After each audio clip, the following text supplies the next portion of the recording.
We begin with breaking news from the United States. The FBI has arrested a judge in Wisconsin for allegedly helping an immigrant evade arrest from federal authorities. Now, this appears to be a major escalation in the standoff between President Trump and the courts over deportations and a policy crackdown on illegal immigration.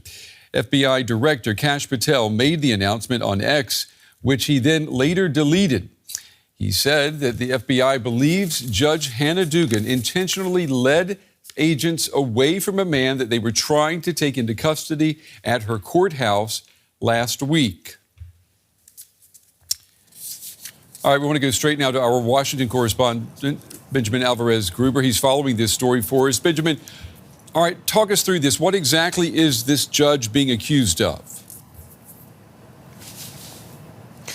So now the latest is that both Attorney General Pam Bondi and the FBI Chief Kash Patel confirmed the arrest. You just mentioned the post that the FBI chief sent out, but briefly afterwards deleted, so it was posted again.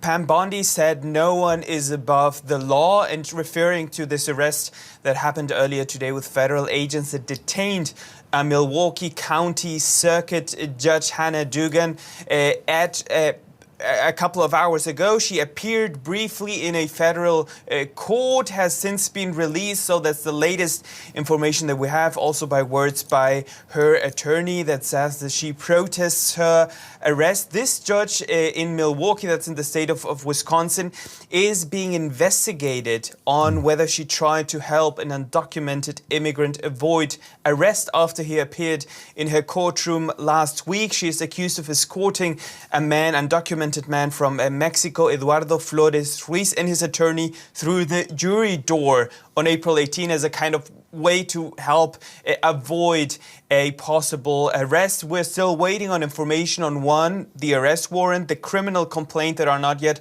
publicly available, but many newsrooms are still asking for more information from the FBI and also from other local officials to get more information about this case and what the next steps will be.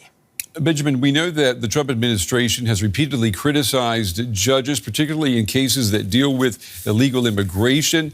How much of an escalation is this between the White House and the judiciary?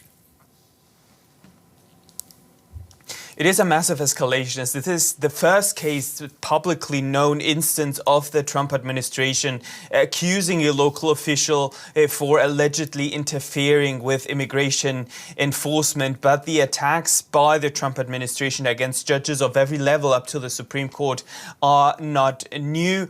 And to give a little bit of context, this arrest is happening after in January, so already a couple of months ago, a high-ranking official in the Department of Justice issued a memo calling on prosecutors to pursue criminal cases, criminal charges against local government officials who obstruct the government's immigration enforcement efforts. And we've heard that over and over from the White House, completely ignoring the three branches of government, and also that it's not up to the executive to decide who's a criminal or not, but it's up to the judges and to the courts to make the decision.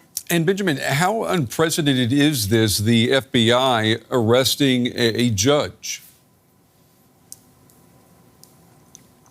It is unprecedented, but we're in a context of unprecedented situations.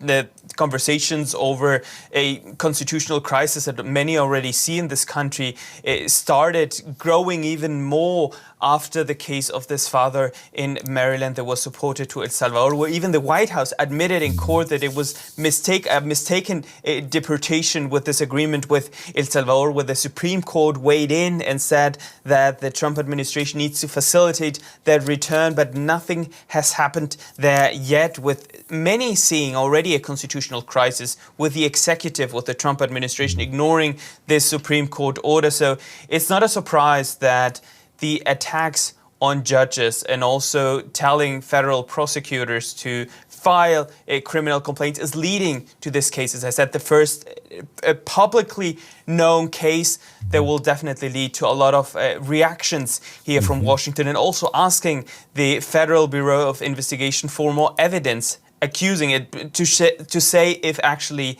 this person was helping this man to avoid an arrest. That's right. There's the accusation, and people would like to see the evidence. Benjamin Alvarez Gruber in Washington tonight.